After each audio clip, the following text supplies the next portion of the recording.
Hi guys, a day in my life with Mami Lin, Kat, and of course, Laya. Dito nga ay sinundo na natin si Laya dahil uwian na. And after nga nun, umalis kami ni Mami Lin dahil yun nga, hindi pa kami nakakabili ng regalo namin sa birthday girl na si Kat. Kinain ko nga si Mami Lin dito sa Sogo.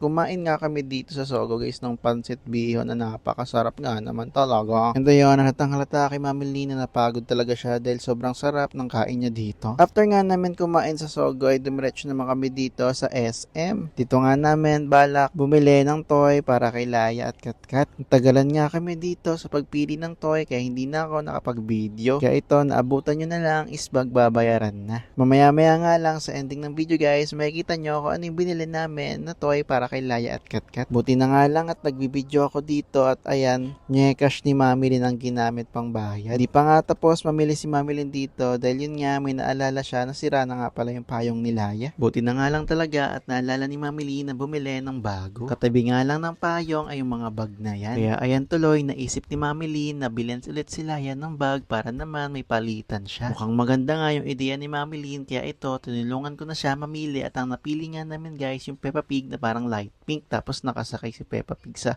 unicorn. Napagtanto nga namin dito ni Mami Lin na sa pagtuwing aalis na lang kami ay mga gamit ng mga anak namin yung binibili namin. Kailan nga kami makakaalis ng para sa amin naman? Wala nga lang guys, yun nga lang naisip lang namin pero para saan nga kami bumabangon, 'di ba? Para naman talaga sa kanila. Tapos na nga si Mami Lin dito magbayad ng pangalawang shinaping niya at lumiretso na kami dito guys para ipag-gift wrap yung toy ni Kat at Laya. Bandang 8:30 na nga to ng gabi kaya nag-fast food na lang kami ni Mami Lin. Ayun nga guys, nag-KFC na lang kami dito ni Mami Lin, ang favorite ko. Tapos na nga kami kumain dito at ayan guys, kung nakita nyo may bitbit si Mami Lin, nakuha niya yun sa arcade.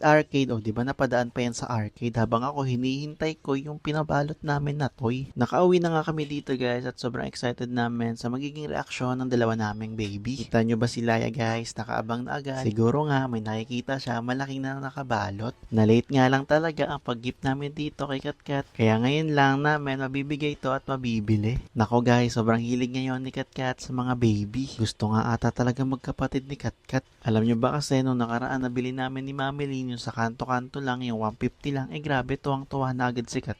Halos ayaw nga magpahiram niya nun at yung ate Laya niya iniiyakan niya kapag kinukuha. Kaya napagtanto namin ni Mami Lin na ayun na lang ang regalo sa birthday niya. At ito nga yun guys, yung baby na may stroller. Balak nga sana namin ni Mami Lin yung baby alive, buti na lang wala. Nako kasi sobrang mahal yun at ayun guys, 500 lang yan. Ito na nga yung reaksyon ni Kat nung nakita niya agad yung baby. Tuwang-tuwa nga, hinihintay na agad ibigay yung stroller. Sarap nga talaga ang bigyan ng mga regalo itong mga baby namin. Ako, dahil na-appreciate talaga nila. Dito nga, pinapadede na agad ni Kat yung baby niya at kinis pa ang mami, nainggit tuloy ang daddy. Kaya ayan, gumaya tuloy tayo. Akala ko nga hindi ako ikikis ni Kat pero grabe naman, parang dumampi lang yung labi kaya napakurot tuloy tayo. Dito naman tayo kay Laya at ayan guys, tuwang-tuwa siya sa bago niyang bag. Sabayan niya pa ng bagong toy na Peppa Pig, yung Dr.